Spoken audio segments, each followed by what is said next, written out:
ಶುಭೋದಯ, ನಮಸ್ಕಾರ, welcome to Yoyo Kannada. ವೀಕ್ಷಕರೇ, ಚಿನ್ನ ಮತ್ತು ಬೆಳ್ಳಿ ಖರೀದಿದಾರರಿಗೆ ಒಂದು ಅಚ್ಚರಿಯ ಸುದ್ದಿ ಕಾದಿದೆ. ಕಳೆದ ಕೆಲವು ದಿನಗಳಿಂದ ಸತತವಾಗಿ ಏರಿಕೆ ಕಂಡ ಕಣ್ಣ ಮುಚ್ಚಾಲೆ ಆಡುತ್ತಿದ್ದ ಹಳದಿ ಲೋಹದ ಬೆಲೆ ಇಂದು ದಿಢೀರಂತ ಕುಸಿತ ಕಂಡಿದೆ. ಹೂಡಿಕೆದಾರರು ಮತ್ತು ಗ್ರಾಹಕರು ನಿಟ್ಟುಸಿರು ಬಿಡುವಂತ ಇಂದಿನ ಮಾರುಕಟ್ಟೆ ಅಪ್ಡೇಟ್ ಇಲ್ಲಿದೆ, ನೋಡ್ಕೊಂಡು ಬರೋಣ ಬನ್ನಿ. ಹೌದು, ಇಂದು ಬೆಂಗಳೂರಲ್ಲಿ ಬುಲಿಯನ್ ಮಾರುಕಟ್ಟೆಯಲ್ಲಿ ಚಿನ್ನದ ಬೆಲೆ ಗಮನಾರ್ಹವಾಗಿ ಇಳಿಕೆಯಾಗಿದೆ.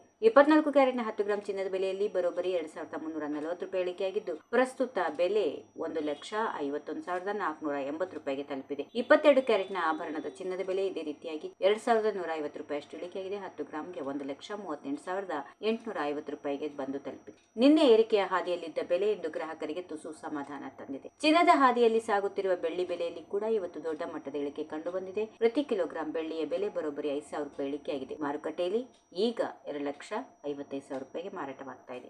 ಗಮನಿಸಿ, ಈ ಬೆಲೆಗಳು ಬೆಂಗಳೂರು, ಮೈಸೂರು, ಮಂಗಳೂರು ಮತ್ತು ಹುಬ್ಬಳ್ಳಿ ಸೇರಿದಂತೆ ಕರ್ನಾಟಕದ ವಿವಿಧ ಜಿಲ್ಲೆಗಳಲ್ಲಿ ಸ್ಥಳೀಯ ತೆರಿಗೆ ಮತ್ತು ಮೇಕಿಂಗ್ ಚಾರ್ಜ್ಗಳ ಆಧಾರದ ಮೇಲೆ ಸ್ವಲ್ಪ ಮಟ್ಟಿಗೆ ವ್ಯತ್ಯಾಸ ಇರಬಹುದು. ಇನ್ನು ವಿಶ್ಲೇಷಕರ ಪ್ರಕಾರ 2026 ಜಾಗತಿಕ ಅನಿಶ್ಚಿತತೆ ಮತ್ತು ಹಣದ ಉಬ್ಬರದಿಂದಾಗಿ ಚಿನ್ನದ ಬೆಲೆ ದೀರ್ಘಾವಧಿಯಲ್ಲಿ ಏರಿಕೆಯಾಗುವ ಸಾಧ್ಯತೆ ಹೆಚ್ಚಿದೆ. ಕೇಂದ್ರ ಬ್ಯಾಂಕ್ಗಳ ಚಿನ್ನದ ಖರೀದಿ ಮತ್ತು ಭಾರತದಲ್ಲಿ ಸದ್ಯ ಶುರುವಾಗಿರುವ ಹಬ್ಬ ಹಾಗೂ ವಿವಾಹ ಸೀಸನ್ಗಳು ಬೇಡಿಕೆಯನ್ನು ಹೆಚ್ಚಿಸುತ್ತಿವೆ. ಹೀಗಾಗಿ ಮಾರುಕಟ್ಟೆಯಲ್ಲಿ ಇಂತಹ ಅಸ್ಥಿರತೆ ಸಹಜವಾಗಿದ್ದು, ಸಣ್ಣ ಕುಸಿತಗಳು ಹೂಡಿಕೆದಾರರಿಗೆ ಉತ್ತಮ ಅವಕಾಶವೂ ಆಗಬಹುದು. ಒಟ್ಟಿನಲ್ಲಿ ಮುಂದಿನ ದಿನಗಳಲ್ಲಿ ಜಾಗತಿಕ ಆರ್ಥಿಕ ಪರಿಸ್ಥಿತಿಗಳು ಈ ಬೆಲೆಗಳ ದಿಕ್ಕನ್ನ ನಿರ್ಧರಿಸಲಿವೆ. ನೀವು ಚಿನ್ನ ಖರೀದಿಸುವ ಪ್ಲಾನ್ ನಲ್ಲಿ ಇದ್ರೆ ಇಂದಿನ ಈ ದರ ಇಳಿಕೆ ಖಂಡಿತವಾಗಿಯೂ ಗಮನಿಸಬೇಕಾದ ಅಂಶ. ಇದೇ ರೀತಿಯಾಗಿ ದಿನನಿತ್ಯದ ಮಾರುಕಟ್ಟೆ ಅಪ್ಡೇಟ್ಗಳಿಗಾಗಿ ನಮ್ಮ ಚಾನೆಲ್ ಸಬ್ಸ್ಕ್ರೈಬ್ ಮಾಡಿ. ಧನ್ಯವಾದಗಳು.